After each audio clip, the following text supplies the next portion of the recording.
ቤተሰብ እንግዲህ ሄርሜላ አብርሃምን ልትከሰው ነው ማለት ነው። ምክንያቱም እንደዚህ አድርጎ በዚህ ወጥቶ በዚህ ገብቶ ብላ እንግዲህ አሁንም ደግሞ እንግዲህ በእርግጥ ያው ትክክለኛ ገና ሚስት አልሆነችም፣ ተጣልተው ነበር ገና አሁን ነው የታረቁትና ግን እንደዚህ ያደረገ ምናምን የሚለው ነገር ያንንም ሪከርድና ቪዲዮን ተጠቅማ ሩታ ማናት ሄርሜላ አብርሃምን ልትከሰው ነው ቤተሰቦች ማለት ነው። አብርሃም ደግሞ ለማስረዳት እየሞከረ ነው።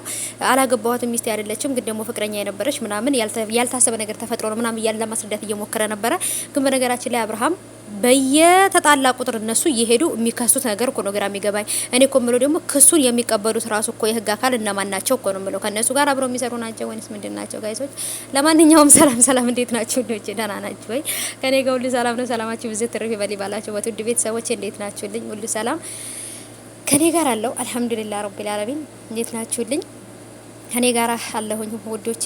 ዱአ እንደራረግ፣ ዱአ ያደርጉልኝ የኔ ውዶች። እናንተንም አላህ የከበደውን ነገር ያቀለላችሁ፣ እኔንም ደግሞ አላህ የከበደውን ነገር እንዳቀልልኝ፣ የማስባቸው ነገሮች እንዲሳኩልኝ ዱአ ያደርጉልኝ የኔ ውዶች። የማንኛችን ዱአይን አላህ እንደሚቀበል አናቅም። ዱአ እንደራረግ፣ ጸሎት እንደራረግ። ሁላችሁም ሙስሊሞችም ክርስቲያኖችም የኔ ውዶች በጸሎት አንረሳሳ። አባይቦቼ እንግዲህ ብዙ ሀጃዎች አሉብንና ሀጃችንን ሀሳባችንን ፈጣሪ ይሙላልን፣ ከጭንቀት ያውጣን።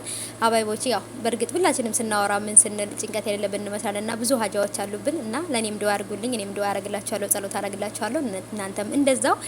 እና እንግዲህ ያው ቤተሰብ ሄርሜላ በተፈጠረባት ነገር እንግዲህ በልብ ስብራቷ ምክንያት አገባሻለሁ ብሎ እንደዚህ ቀለበት ካደረገልኝ ምን ካለኝ በኋላ ድጋሚ እንደገና ደግሞ እንደዚህ ተብሎ በቃ እኔ በሴት ላይ ሴት መደረብ ወይንም በትዳር መደረብ የሚለው ነገር ከዚህ በፊትም ሩታ ይሄን ነገር ልታረገው ሞክራ ነበር ሄርሜላ ጋር እንዲህ ሲያረግባት አብርሃም ማለት ነውና እንግዲህ ያው ፖሊሶቹም ከነሱ ጋር መከራቸውን በሉ።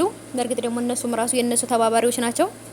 እና ባይቦቼ ሄርሜላ አብርሃምን ልትከሰው ነው የሚል አዲስ መረጃ ወጥቷል። እውነትም ደግሞ መክሰስ ትችላለች ወይንስ እንዴት ነው የሚለው ነገር እስኪ እናንተ ኮሜንት አስቀምጡልኝ። የመክሰስ መብት አላት ወይንም ደግሞ ትችላለች ሄርሜላ?